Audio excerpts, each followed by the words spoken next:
Bismillahirrahmanirrahim. Assalamualaikum warahmatullahi wabarakatuh.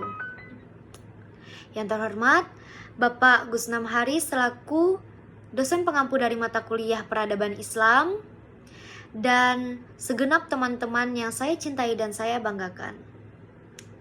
Pertama-tama marilah kita panjatkan puji syukur kita kehadirat Allah Subhanahu wa taala yang telah memberikan kita nikmat iman, ihsan dan Islam sehingga kita dapat berkumpul di presentasi kali ini dalam keadaan sehat walafiat. Yang kedua, tak lupa juga kita haturkan salawat dan salam kehadirat Nabi Muhammad SAW yang telah membawa kita dari zaman yang gelap gulita hingga zaman yang terang benderang seperti sekarang ini. Kami dari kelompok 5 ingin menjelaskan atau memaparkan bagaimana sejarah berdirinya dinasti Idrisiyah. Sebelum masuk ke pembahasan, saya ingin memperkenalkan nama-nama anggota kelompok 5.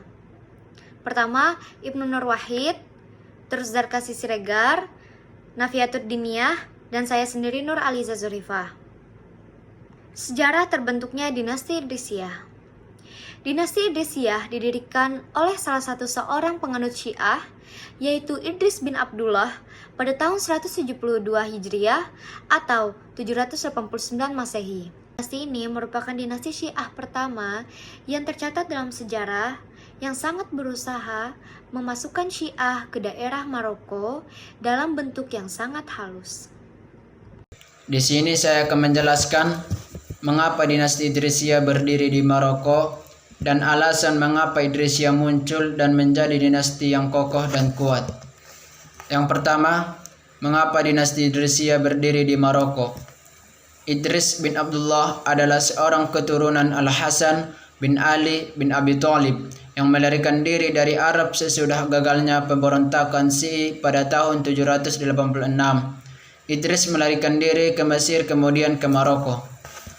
Sesampainya di Maroko, propaganda yang menyerukan pengangkatan seorang pemimpin dari keturunan ahli bait ternyata mampu menarik banyak dukungan dari para tokoh barbar di Maroko Utara dan menerima Idris bin Abdullah menjadi pemimpin mereka. Berkat dukungan kuat dari suku barbar inilah dinasti Idrisiyah lahir dan namanya dinasabkan dengan mengambil kota Fes sebagai pusat pemerintahannya. Yang kedua,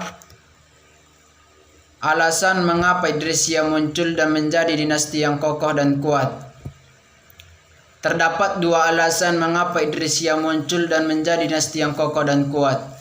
Yang pertama, karena adanya dukungan yang sangat kuat dari suku barbar. Yang kedua, dan letak geografis yang sangat jauh dari pusat pemerintahan Abbasiyah yang berada di Baghdad sehingga sulit untuk ditaklukkannya. Kemajuan dinasti Idrisiyah.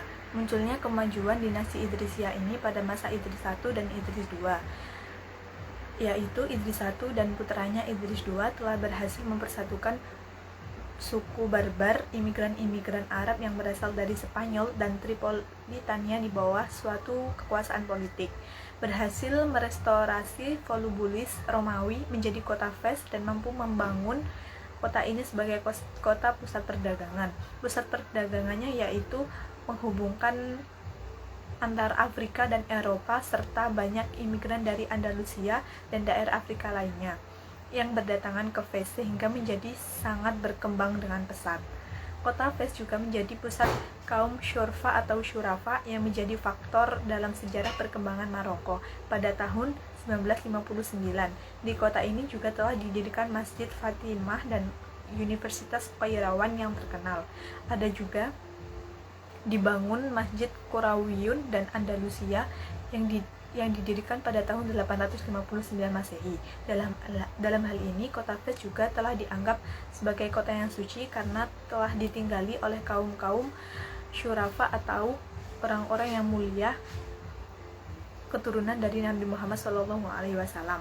Puncak perkembangan dan keemasannya juga sangat pesat pada masa kepemimpinan Idris II ini, dinasti Idrisiyah juga berhasil membangun sarana-prasarana yang telah dibutuhkan dalam pemerintahan, seperti pembangunan kembali kota Fes, istana, masjid, percetakan uang, serta pembangunan saluran air yang dikirim ke rumah-rumah penduduk.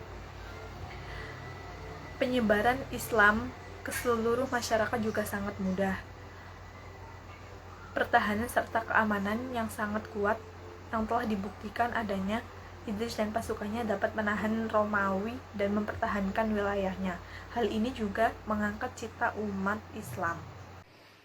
Kemunduran dinasti Idrisiyah. 1. Kekuasaan yang terpecah-pecah membuat suku barbar yang semula mendukung dinasti ini menjadi musuh. Kedua, serangan dari dinasti Fatimiyah dan dinasti Umayyah. Ketiga, persoalan ideologis antara Bani Abbasiyah yang Sunni dan Bani Idrisiyah yang Syiah berkembang menjadi masalah politik.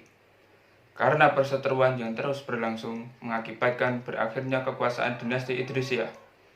Karena terkepung oleh dinasti Fatimiyah dan dinasti Umayyah, akhirnya dinasti Idrisiyah hancur oleh serangan mematikan dari jenderal utusan Khalifah Al-Hakam II di Cordoba.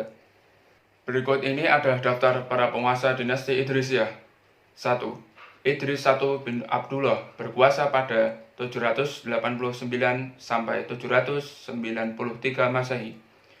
Kedua, Idris II bin Idris I berkuasa pada 793 sampai 828 Masehi.